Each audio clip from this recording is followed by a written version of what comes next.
Hello, everybody. Welcome back to Nintendo Expansion Pass here as part of Nintendo Powerblock's family of content. I am your one and only host, Corey Derrick, and here I am to answer our question block questions for Expansion Pass.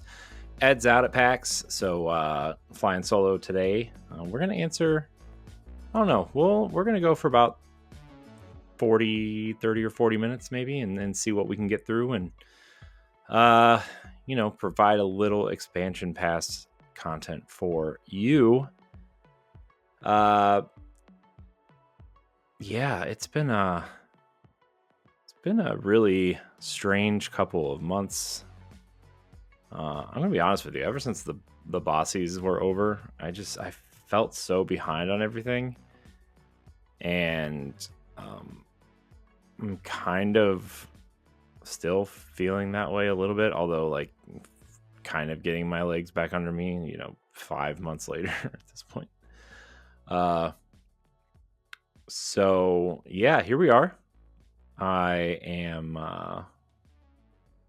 I'm really excited for the upcoming weeks, because when this comes out on free feeds, we will be less than 2 weeks away from Switch 2.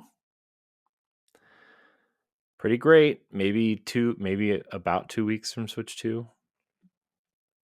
So I'm very, very excited for that, everybody. Very excited indeed.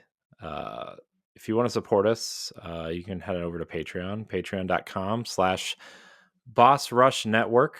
You can support Nintendo Powerblock and our family of shows over there. You get Expansion Pass 2 weeks early for as little as $1 a month, as well as the exclusive Nintendo Powerblock show, the 1-Up bonus Patreon show, once a month. I think we're switching that to twice a month now. I'm not sure yet. That is a work in progress, everybody. Let's see. Yeah, and at the $5 level, you can be a Patreon producer and have your name shouted out at the end of every episode and every video we do. If you can't support us on Patreon, though, you can support us other ways, like subscribing to us on YouTube, youtube.com/Boss Rush Network. You can support us over there. Subscribe, like, share, hit the bell, leave a comment, let us know what you think.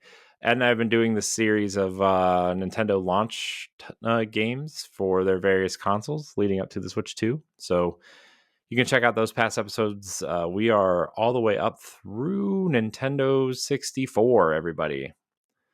So we are working backwards, starting with the Wii U. So we went Wii U, 3DS, Wii, DS, GameCube, Game Boy Advance, and Nintendo 64. We're going to do the Game Boy family of consoles next, I think. And I think we're going to throw the Virtual Boy in there. So, Game Boy, I think we'll do Game Boy, and then obviously, like, when Game Boy Color came out, that was a big deal. So we'll hit on those 3 items in one episode, just because there's not really a lot to talk about. And like, I was too young to remember the Game Boy launch. I mean, I was 3, right? So 4, somewhere in there. So check those out. We're putting those out quite a bit, and they're really fun. A lot of nostalgia trips. I didn't realize that laundry room light was on. That's fine. Let's see here. What else? I lost track of thought because I saw the laundry room light on. You can get the 1-Up show, which we had our let's see, the last one we did, I think, was the Switch launch predictions, which obviously, if you go back and listen to that now, you're going to know all the answers. But the next one, we're going to go through old video game magazines and read the Player's Pulse stuff, which will be fun. That'll be really fun to do. I think we're going to do probably around the GameCube era. I think we're just going to grab a bunch of Nintendo Powers and EGMs and just read the sections. It doesn't matter what year it is. So Might be a reoccurring segment. Might be cool. Might be fun. But right now, everybody, we are going to read a few questions here for Expansion Pass. Let's go with this first question from our friend Sam Hall via YouTube. Sam Hall asks, do you think Nintendo Switch 2's hardware will finally close the gap on Xbox and PlayStation? Or is this Nintendo still in its own lane? So I'm of two minds of this. Nintendo's very clearly still in their own lane, right? I mean, you can only pack so much power into a handheld without making it cost a fortune, right? And we just saw Xbox and PlayStation raise their prices around the world. So, taking a sip, everybody. That's good stuff. That monk fruit Red Bull, I tell you, it's a lifesaver, a life stealer probably if you drink too much of it. So, like I said, the PlayStation 4 or the PlayStation 5 Pro, right? Kind of in a lane of its own.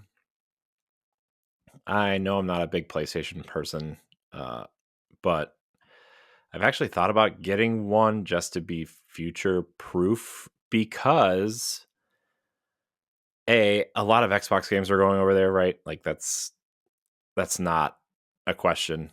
And the next Xbox will probably be some sort of what Steam used to try to do with the Steam boxes, right? And will probably very clearly do again in the near future, right? But at any rate, and also like on Nintendo Power Block, we talked about the leaked Xbox handheld, right? So, which is essentially a Xbox branded ROG Ally 2, I think, is what essentially going to happen with it. Which I would love to have one, but the handheld PC market. It's just I don't care about PC gaming. I really don't, and I don't want to start caring about it now. And the way Xbox is going, I mean, unless you're like are obsessed with Game Pass, like you should probably just get a PlayStation at this point, to be honest. Like Gears Reloaded was announced for PlayStation, which is wild to me. I mean that Forza Horizon 5, okay, whatever. It's not a mainline for, my thinking with that was like there's four pillars to Xbox. There always have been, right? It's Halo, Fable, Gears, and Forza. Those are the Forza Motorsport, I should say, are the four pillars of Xbox. They always see, since the Xbox 360, they have been, right? I mean, Forza and Fable came out at the tail end of the Xbox's life cycle into the 360, right? So, I really don't think Fable really came into its own until Fable 2. I think Fable 2 is kind of the fan favorite of that series anyway. Gears is a huge pillar for them. So, my thought process was like Forza Horizon is a spinoff game. It's 4 years old. You might as well grab some return on investment. Racing games sell well. There's nothing really like it on PlayStation except for the Crew Motors. What is it called? Motor Fest, right? And like, I don't know. There's mixed emotions about that game across the board, right? I think in the community. So Forza Horizon 5 is an incredible video game that you should. I wouldn't be surprised if it came to Switch 2 at some point either. But when those pillars start to fall, like Gears Reloaded is a crack in the wall, right? It's the crack that keeps opening. And so, I mean, what I think once you see Halo over there, it's over. It's done. And I know Xbox is shifting more towards trying to figure out how to get Xbox 360 emulation and backwards compatibility onto Windows Xbox platform that they're trying to build into Windows 12 essentially, I think. So you would have to talk to Windows people about that. I'm not 100% sure how that works, but they're essentially they're trying to fit Xbox into Windows so that they can move forward with PC gaming and like a user-friendly PC set-top box. So Bill Gates ultimately got what he wanted, which was a PC in the living room, right? So which was the big frustration for him over the original Xbox once he found out you couldn't, do spreadsheets sitting on your couch. Uh then he danced with the Rock and he was all better. Uh with that said, I think the Switch 2 closes the gap a little bit because these handheld PCs are not as powerful as the Switch 2 or, just as powerful as the Switch 2 is going to be. We don't know the specs on the ROG Ally 2 yet, I don't think. Laron might know. Laron might have a little bit more insight or keeping up with all that stuff. I would think that the ROG Ally Xbox branded one would be along the lines of a Series S, which is like a tad more powerful depending on how you spin it than the Switch 2. So like I would say Nintendo is closing the gap in ways that you wouldn't think about, and that games, the way games are built these days, have to scale to power because there are so many different types of PCs out there. Consoles vary in specs, vary in power.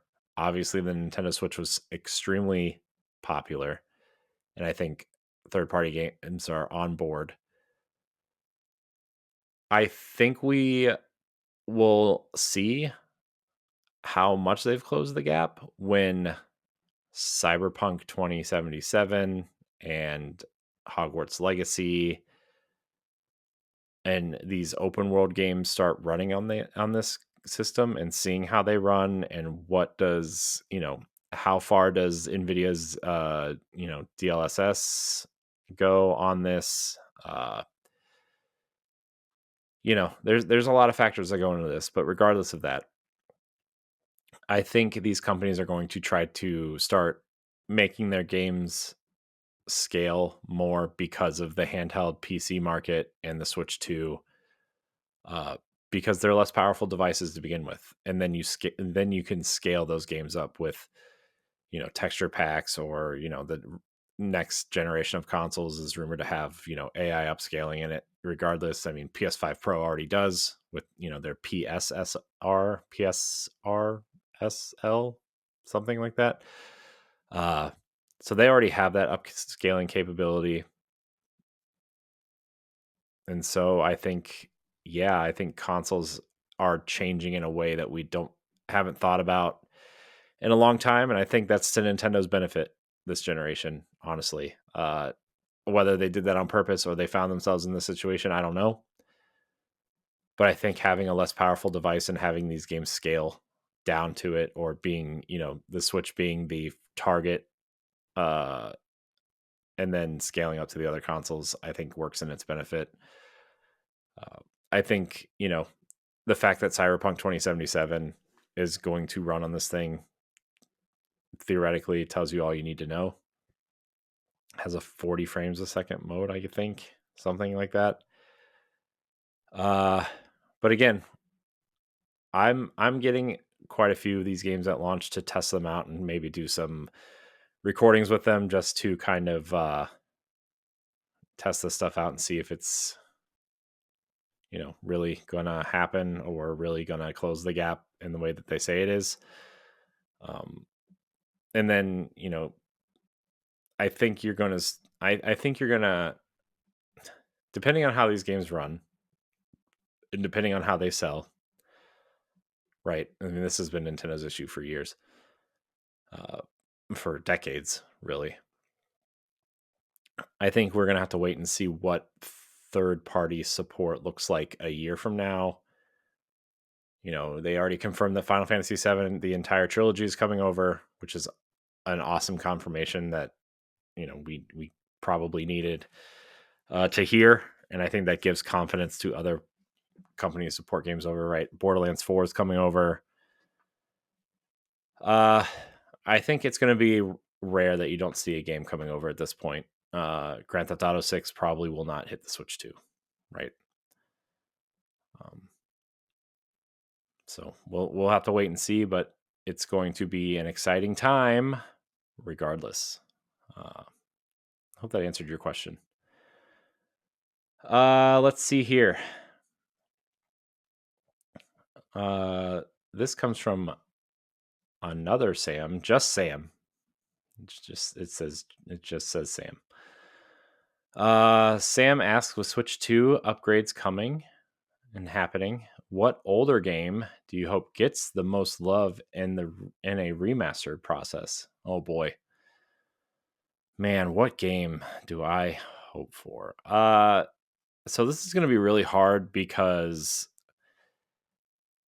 of the way the emulation works on the GameCube stuff. Like I really thought the GameCube and Wii generations were primed for remastering, and selling for anywhere between $40 and $60, right? We saw Pikmin 1 and 2, we've seen Mario Odyssey or Mario Galaxy and Sunshine, right, through the combo pack. We've seen, I think Ed and I counted something like 30 something games that were on those generations alone have been remastered for Switch in some capacity, right? Not all Nintendo games, but like Tales of Symphonia is out there and that kind of thing. Full on like a loving remaster treatment.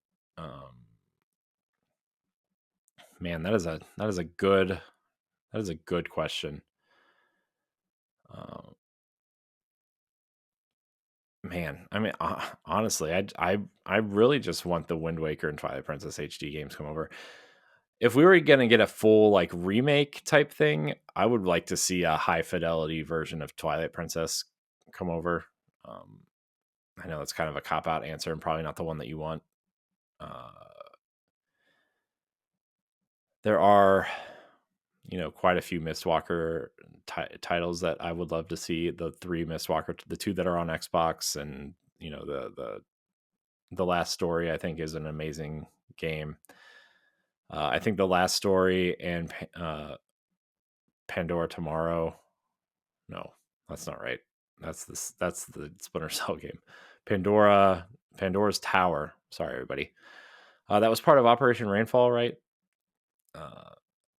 I think those deserve some sort of remasters, and I think they would do much better now because of the love for Xenoblade, and those types of games have grown over the years, right? Like, I would like to see those be remastered in some capacity. It's hard because I've kind of gotten a lot of the remasters that I've wanted, you know. So I would like to see some remasters come to Switch that are already out. The Mass Effect Legendary Edition is one that I would love to see come over to Switch 2.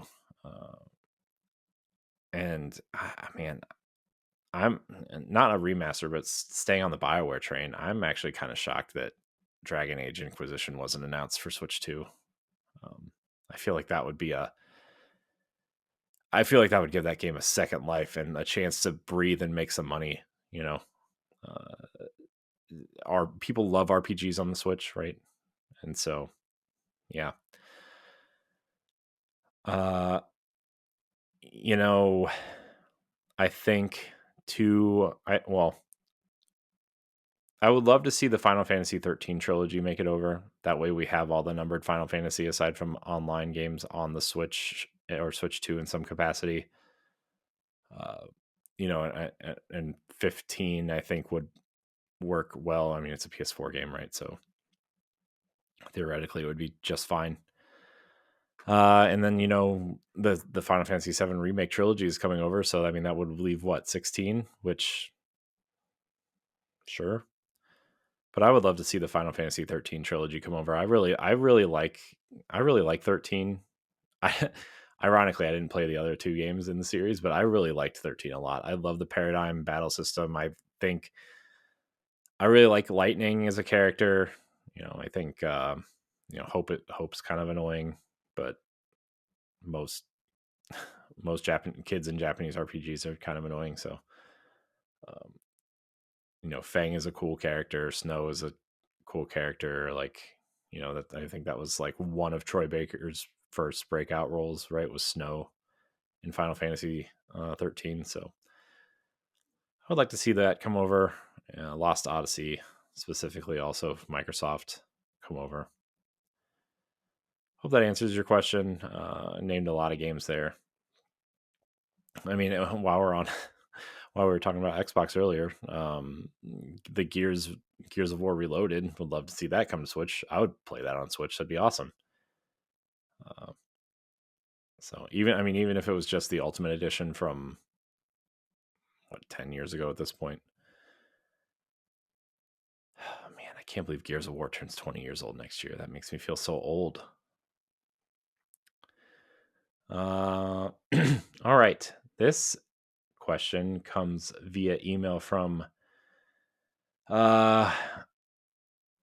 Erica Jaden, it says, from Toronto.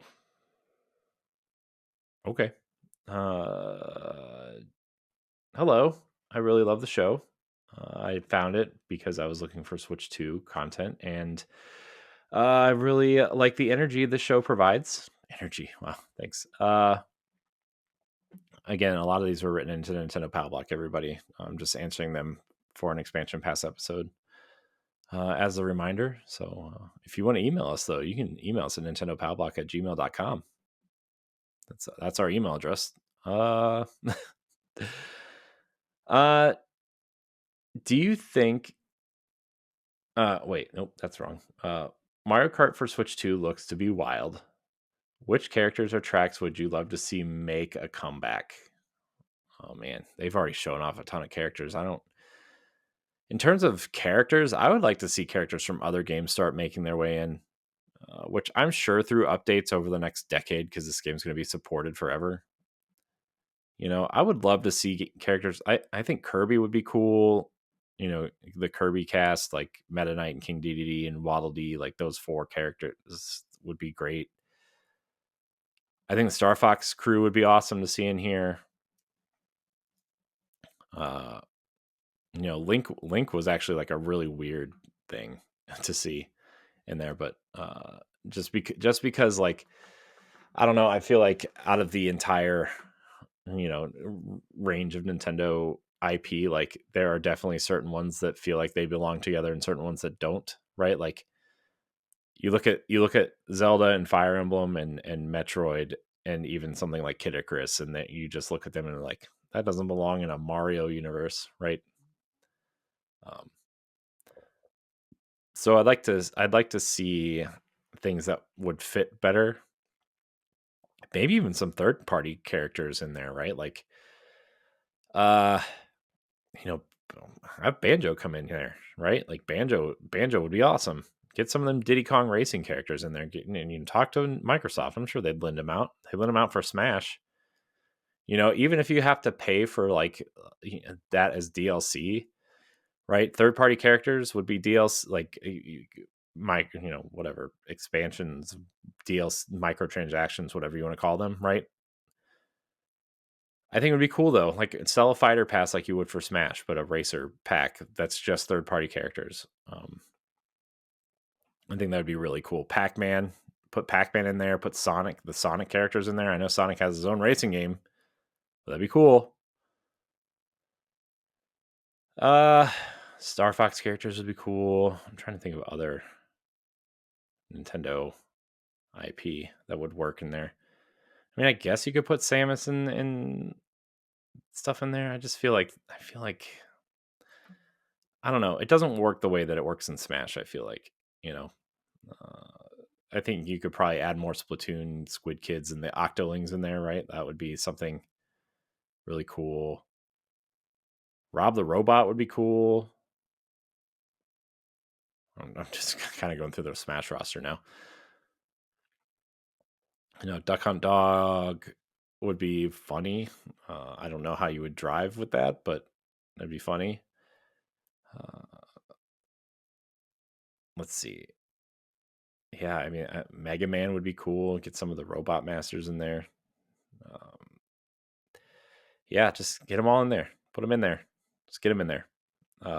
As far as tracks, man, I'm one of the people that champions old Mario Kart tracks, and I think every old Mario Kart track should make a comeback in some capacity. Um,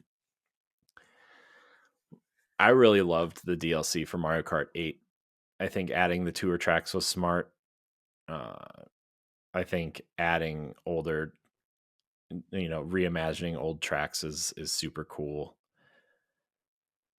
Uh, I don't really know what tracks I would want to make a comeback. I really like the Donkey Kong uh GameCube Double Dash level that's in Mario Kart 8. I would love to see that make a comeback. I'm sure something like that will, right? So that'd be my answer. I like old tracks. I don't care for the old games, but I like seeing the old tracks in new ways. So all right, this one comes from our friend Deshaun Malone via Blue Sky. Sup, y'all? Zelda got its massive sequel in Tears of the Kingdom already. Do you think we'll see a third person open world Zelda on the Switch too?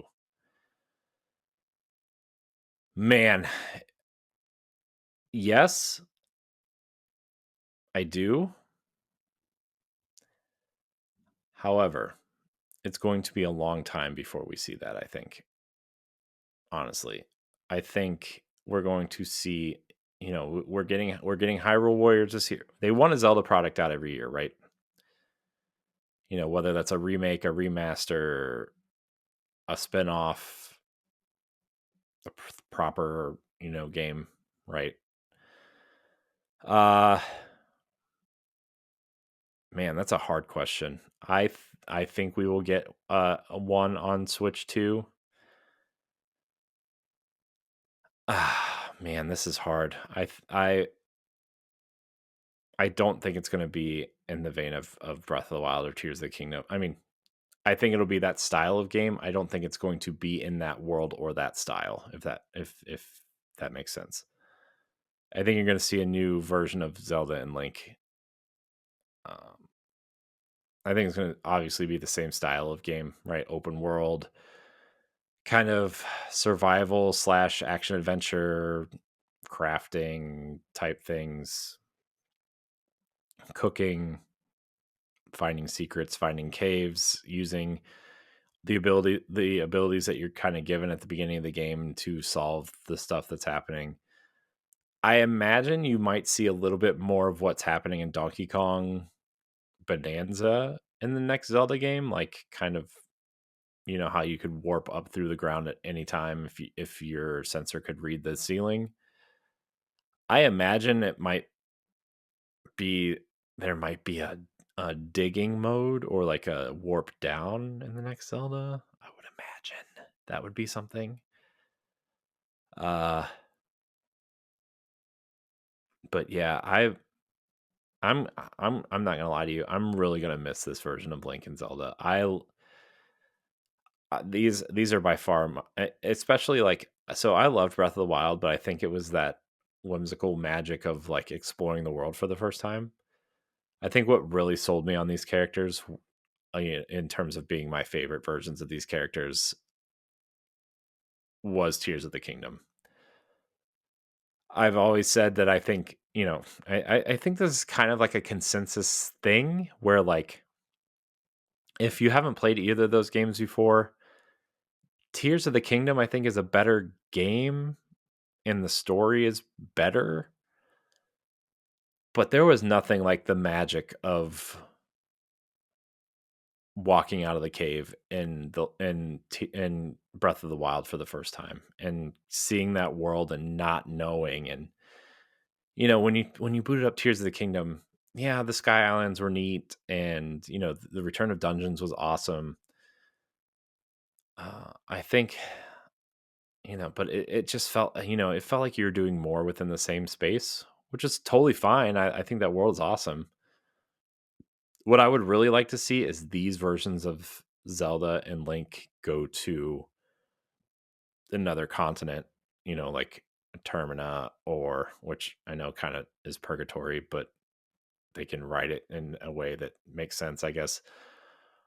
Or, or what would be really awesome is my Twilight Princess fanboy coming out here.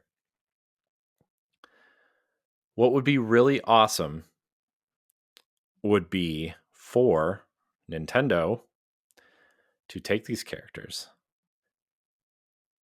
and maybe the first half of the game is finding the pieces of the mirror, shattered mirror, right?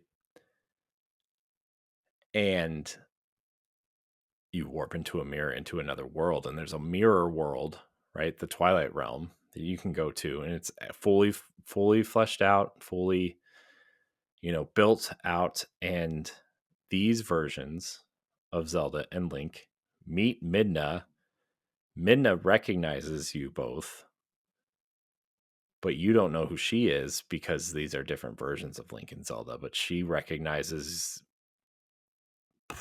That'd be awesome. That would be really cool.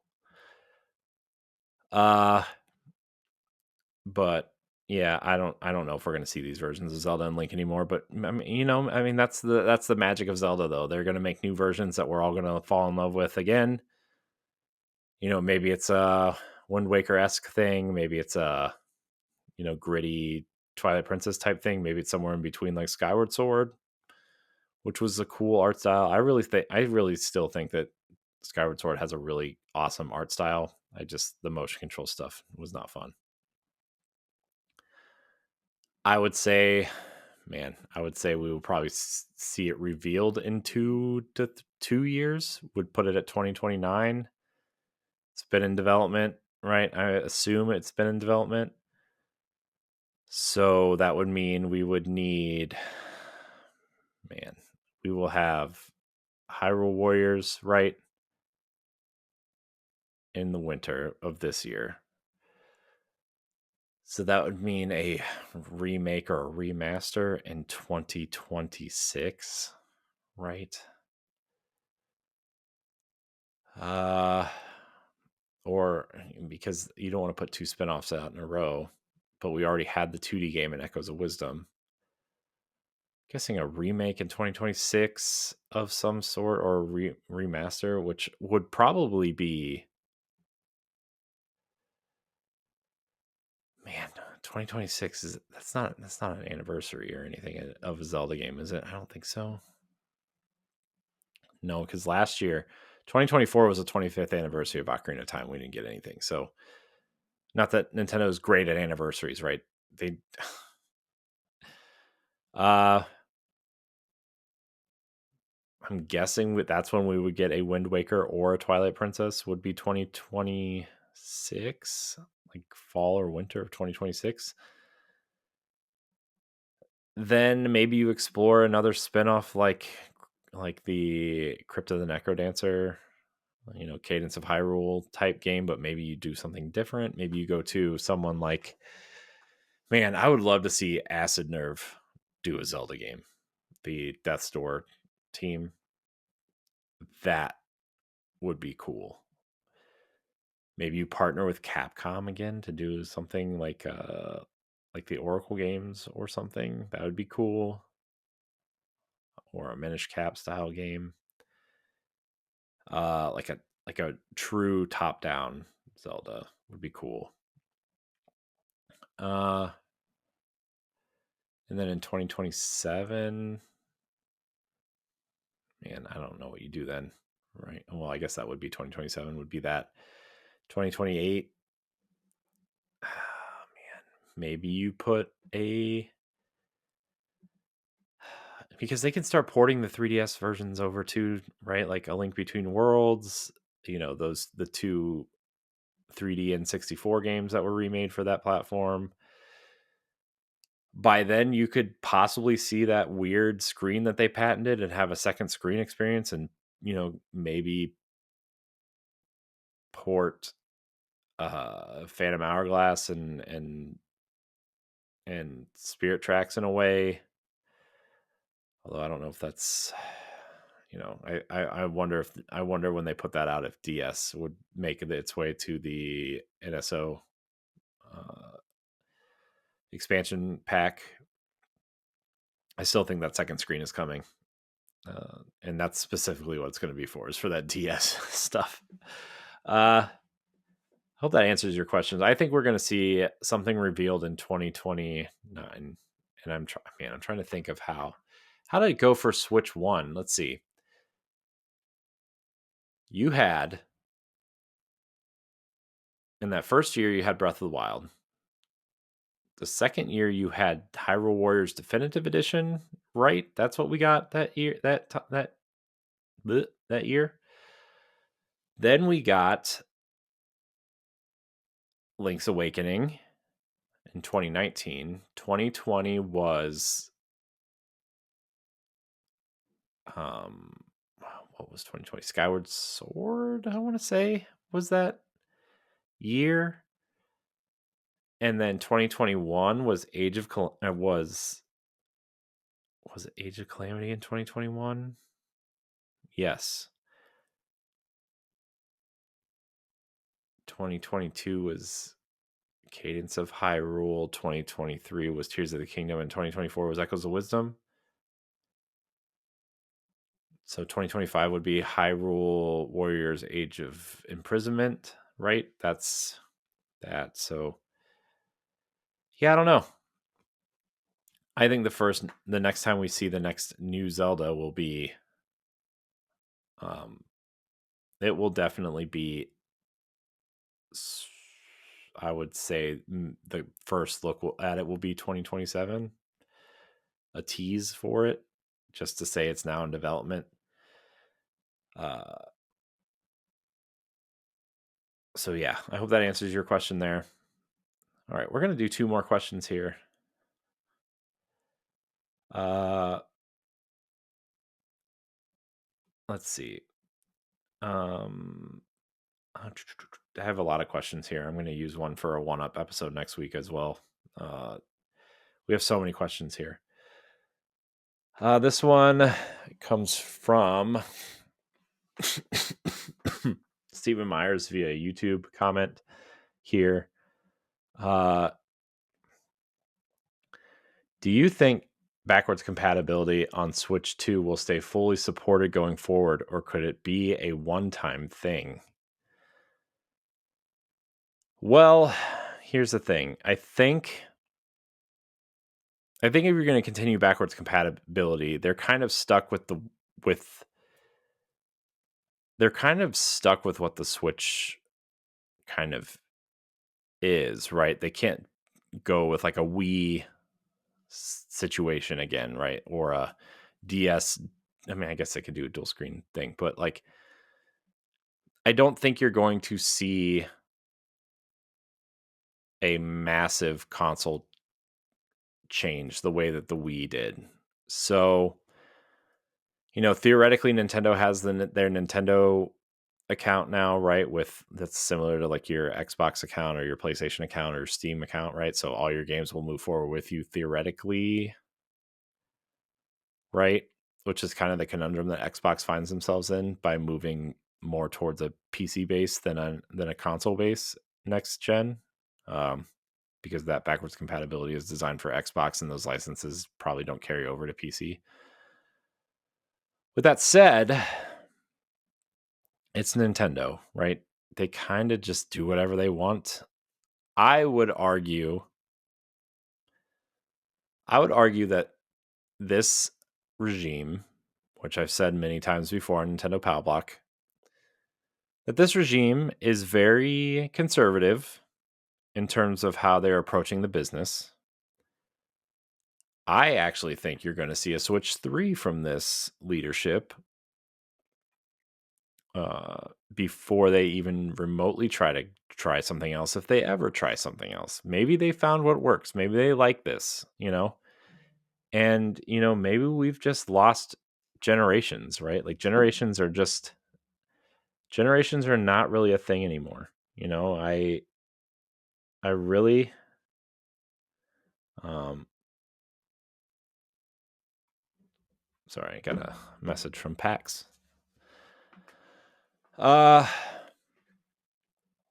where was I going with that? I think this administration with Nintendo is very conservative in their business sense. It's not an Iwata Reggie situation, right? It is definitely a business minded. Furukawa is a businessman, right? And Doug Bowser is a businessman. They are making the decisions, especially with like, I don't know, whatever our government is doing at this point, right? Like they are doing what they think will make them money in the short to midterm and stay steady and have a steady revenue stream and all this kinds of stuff, right? So that's my take. So yes, backwards compatibility is here to stay. I think if they took it away, that would be a huge mistake, especially because of how much they're pushing the eShop with sales and deals and those tickets for Switch One, right? And I know they took away the gold coin thing, but I guarantee you they're going to have another reward program come out. So that's what I have to say about that. Let's see here. We're going to do one more question and then we were going to call it a night. This one is from, can't read this. There's no name on this email.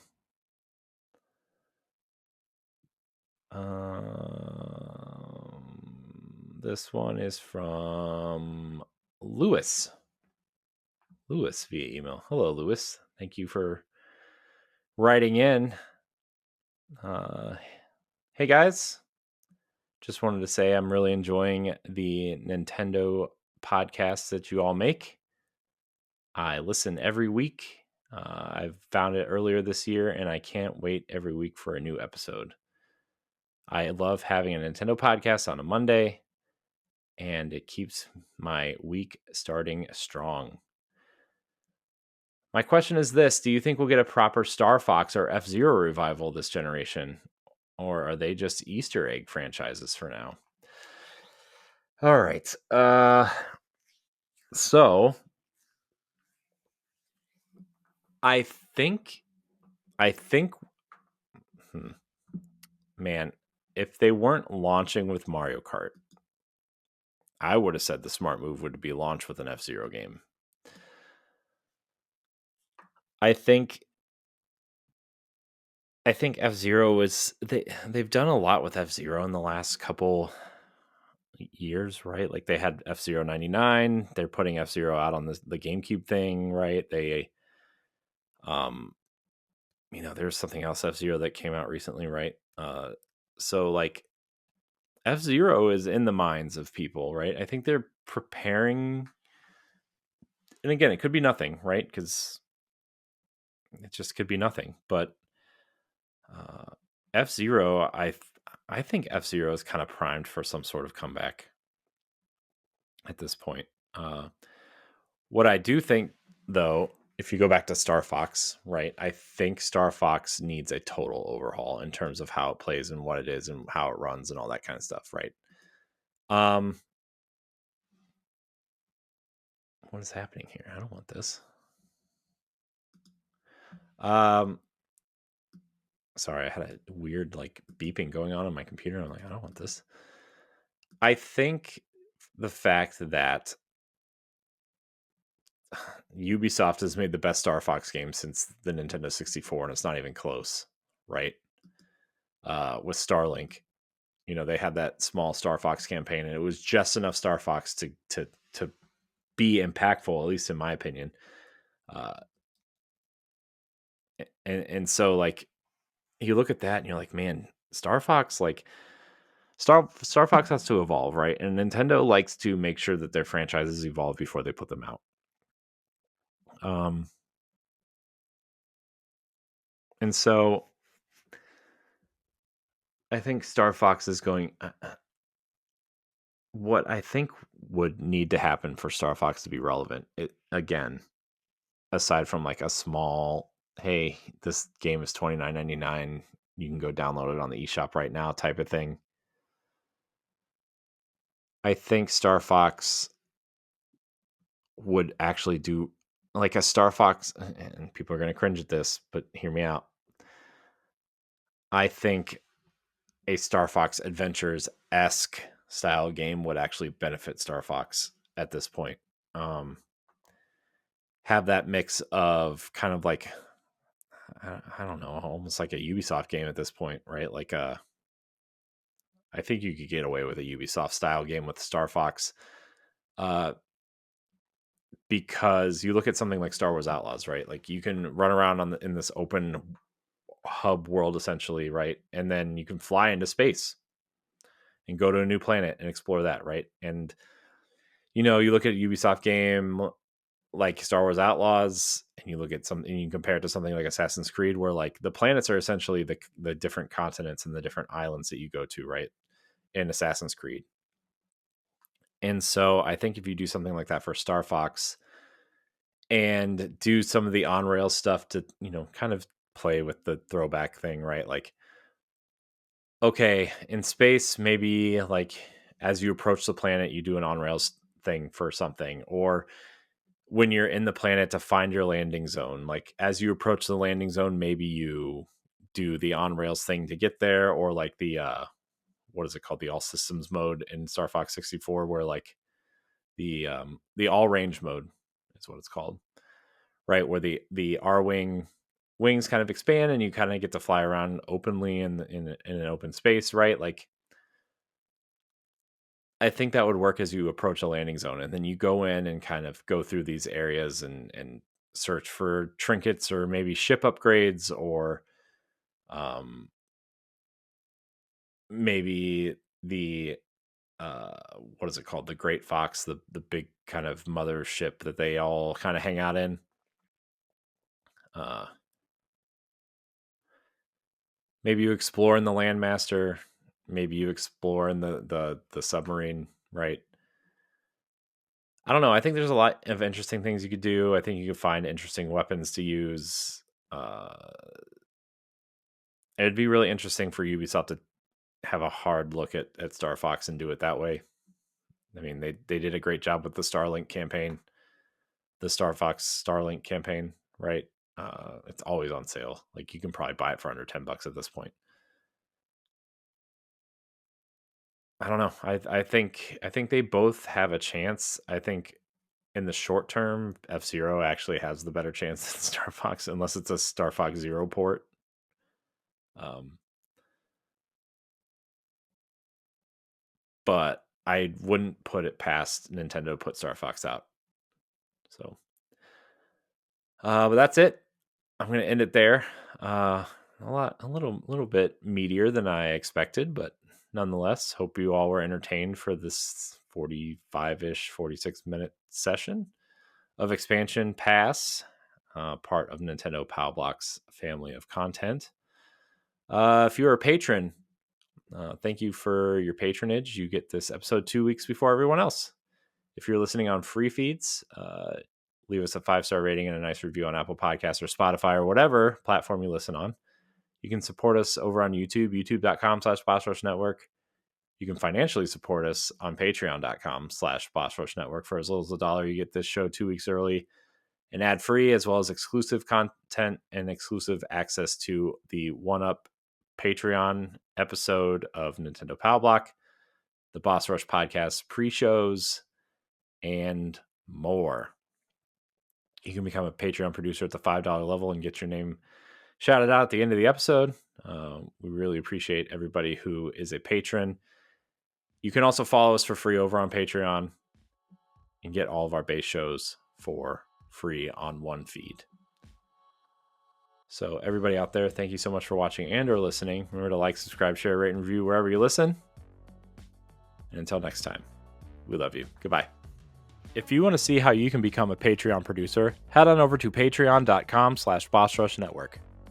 The Patreon producers for this month are Adriel Munger, Austin Campbell, Celeste Roberts, Sana Dierig, Francisco Santillan, Matthew Keel, Retro Stoy, and Christian S.